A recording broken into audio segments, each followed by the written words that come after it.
Pulau Kelor, kisah suram benteng kuno, dan pulau kuburan. Pulau Kelor, sebuah tempat kecil di perairan Jakarta yang menyimpan jejak sejarah yang suram dan penuh misteri. Di balik keindahan panorama lautnya, berdiri sebuah benteng kuno yang menjadi saksi bisu perjuangan dan tragedi masa lampau. Tidak hanya itu, Pulau Kelor juga dikenal sebagai Pulau Kuburan, sebuah nama yang mengundang tanya, apa yang sebenarnya terjadi di sini? Apa rahasia yang terkubur bersama para penjaga benteng dan para korban perang? Dalam episode kali ini, kita akan mengungkap kisah suram yang tersembunyi di balik benteng kuno dan misteri gelap Pulau Kelor.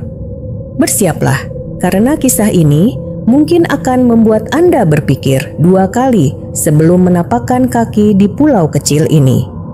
Selamat datang di channel kami, tempat cerita sejarah dan misteri berpadu.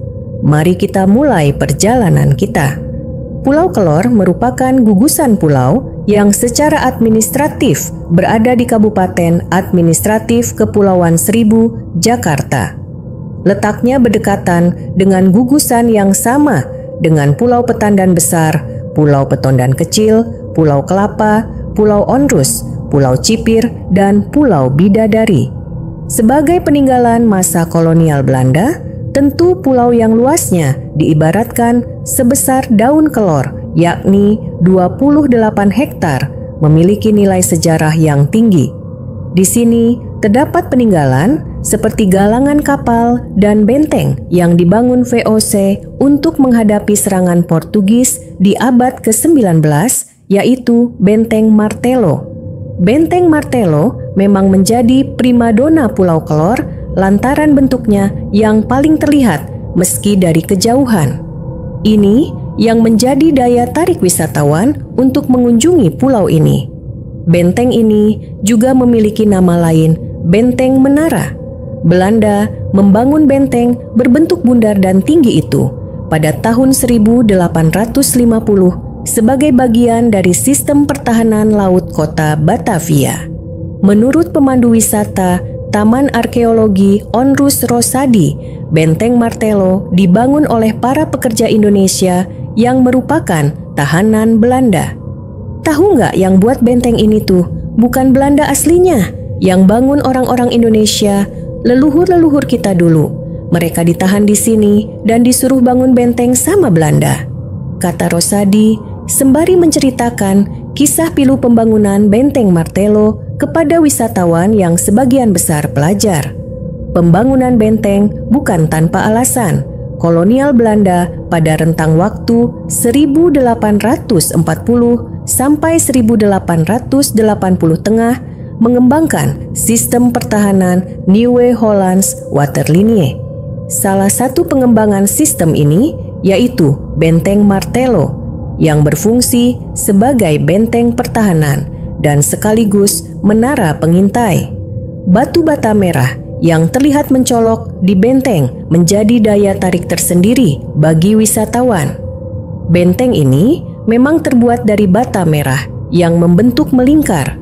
Perkirakan tinggi benteng sekitar 15 meter.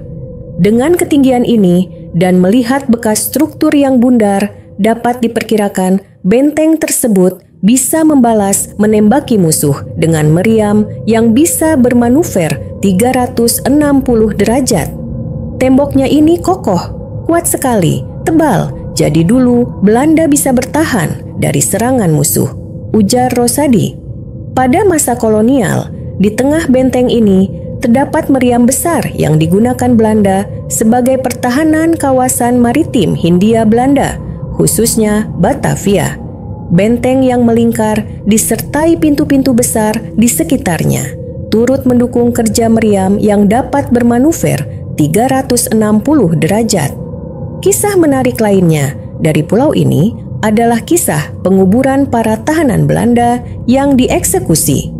Pulau Kelor dulu dinamakan Pemerintah Hindia Belanda sebagai Pulau Kerkhof yang artinya kuburan.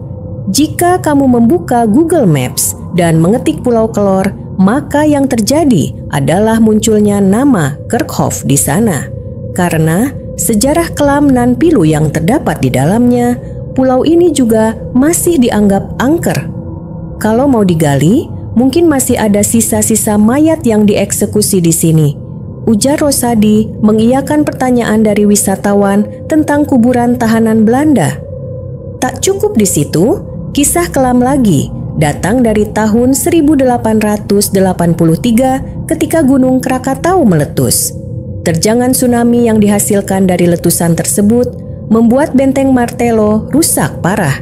Untungnya, tak semua struktur bangunan rusak, sehingga masih bisa kita pelajari sejarahnya hingga masa kini. Letusan Krakatau nan dahsyat tersebut ikut andil dalam meruntuhkan beberapa bagian bangunan dalam benteng tersebut. Dulu ini ada 3 lapis sebenarnya. Ini tinggal lapisan dalamnya aja yang kelihatan kokoh. Dari tepi laut itu 1, sini 2, dan di dalam itu lapisan ketiganya. Karena tsunami Krakatau dulu jadi sisa 1 saja, cerita Rosadi. Sebagian besar benteng kemudian runtuh dan terendam air karena abrasi yang mengikis pulau. Pengikisan karena gelombang air laut juga membuat bagian luar benteng terendam air. Jika kamu tertarik berkunjung ke sini, sebaiknya tidak naik ke struktur bangunan Martello untuk berfoto atau apapun itu. Hal ini karena benteng sudah berusia ratusan tahun dan melewati berbagai terpaan alam. Setiap pijakan akan menambah kerusakan benteng Martello.